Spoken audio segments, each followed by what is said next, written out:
today's video I'm going to be talking about compassion and this need I've always had to try to be of help to other people. And basically I've had different attempts of trying to do this, and I think what I want to explore today are some of the struggles which I've had and some of the lessons which I've learned. And essentially what I've tried to understand is that there are two modalities of helping, and at times when I follow one modality, things kind of seem to be better than when I follow the other modality. And so the first modality, which I've basically explored and I've kind of had seep in, is the modality of essentially saving someone.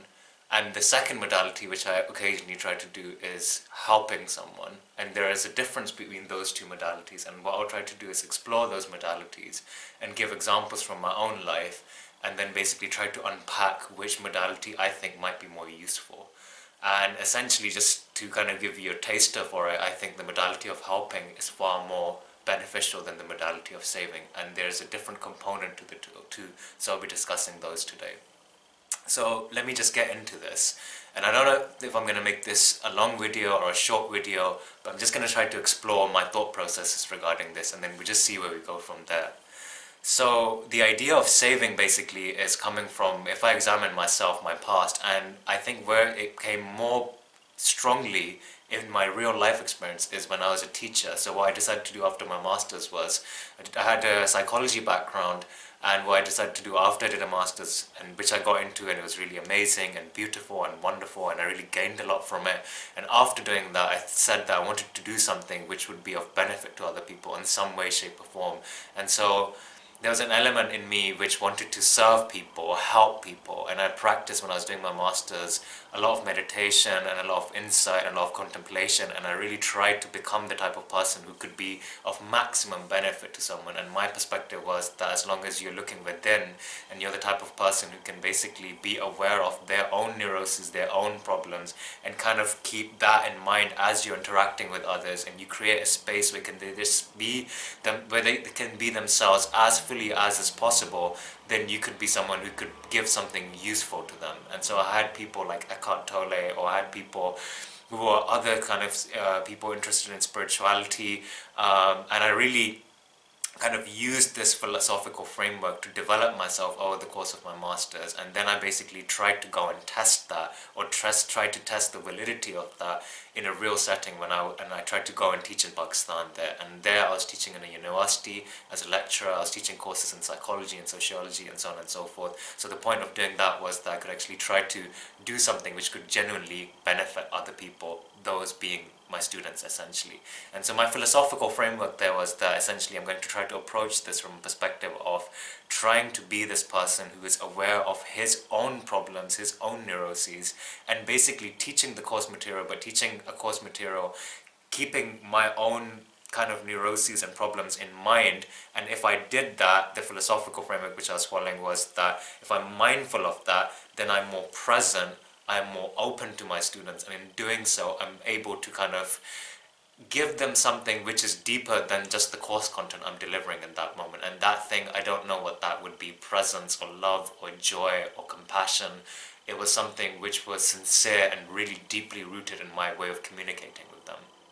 So when I was doing that, and this is my real life example, when I was doing that, essentially I did that for 2 years, and what I discovered was that I kind of began to burn out. And after 2 years, I didn't really know what to do anymore. I kind of got really overwhelmed, really anxious, and I kind of ran away. In my mind, I ran away, and I came back to Edinburgh, and I started working as an analyst, which is meaningful in its own way, but it's a different thing, and I'm not helping people as directly in this job as I was when I was teaching. And so I've been doing this job now for about a year and a half now, almost. And constantly I've been trying to think, what was it that went wrong when I was teaching in Pakistan? Why was it that I burnt out? Why was it that I was experiencing frustration? Was there something wrong with me which led me to fail in that particular situation? And so I think after reflecting on this, and this is just notion I have now after reflecting on this for like the past year and a half. What I think I've come to realize is that maybe one thing which I may be doing wrong when I was teaching there was that I had this element of trying to save my students from potential suffering.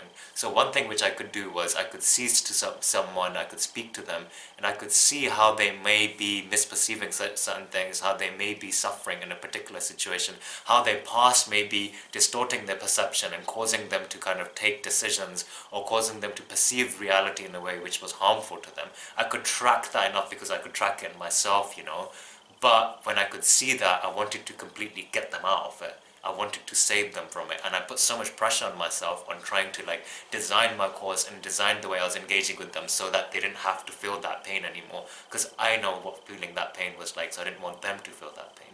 But the problem with that is that there were so many of them, and every semester I had something like 200 people who I'd be kind of teaching, and I only had a couple of hours with such a large group of people every week, and after 4 months everything was switched and I have a new course of people coming in. I just didn't have enough time, I didn't have enough capacity to do that. And I think that if I kind of had a slightly different philosophical framework, me being mindful of my neuroses, me understanding my past, me associating with them from a place of presence and compassion and love, all of that was really good.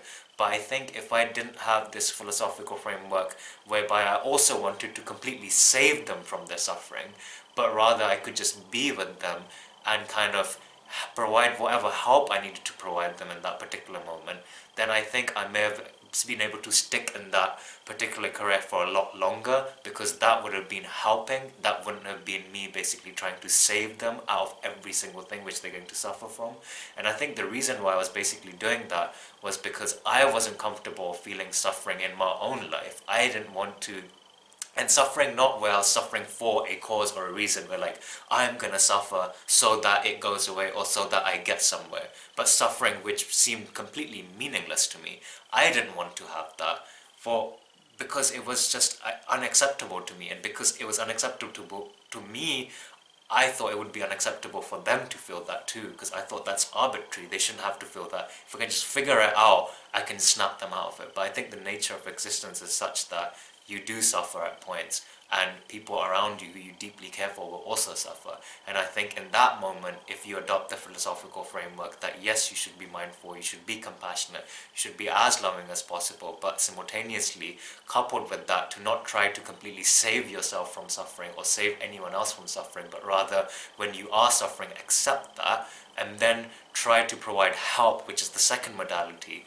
Help meaning that you do something which you can in that specific moment to bring that person a little higher if it's possible, and bring yourself up higher if it's possible. I think that's something far more valuable, and I think that's something you can do to a multitude of individuals in your day-to-day experience and day-to-day life, basically, and you can do that for yourself too. So I think the kind of, I suppose, conclusion or insight which I've come up with after reflecting on like what I was doing wrong and what I could do if I was in that situation again, is to maybe be of help, where if I can see something, I can track the cause, but if I can just help whatever I can and do in that moment, and whatever that is, that's good enough, that's okay, then I think that's fine and that's okay, and that's a better modality of approaching this thing, rather than trying to completely rip someone out of their suffering and completely save them, you know. So I guess to sum it up, essentially, I think when it comes to helping other people, being compassionate, I think the helping modality is far more healing and useful and profound in the long run, even though it may not seem to create that eureka, complete, kind of snapping someone out or snapping yourself out of something which is bad, is something far more profound and deeper and healing than saving someone, because I think saving someone ultimately, which I experience if I examine it in myself, is an unacceptability of arbitrary suffering or suffering which we can't avoid in life. It's a non-acceptance of that, and I think in non-acceptance of that, you will resist against reality, and you're going to be fighting a battle which you just cannot win. And I think there's kind of a flaw in that, and you're setting yourself up for a fail, essentially. So, I don't know, I hope this makes sense. It's a little bit more scattered, but this is just kind of the raw thing which I had in my mind, and so I'm basically just putting it out there. And I hope you found this interesting and useful and exciting, or interesting. I find this exciting to do, so I don't know if you find it exciting to hear this or not. But Anyways, this is the video for today, and I will see you guys next time.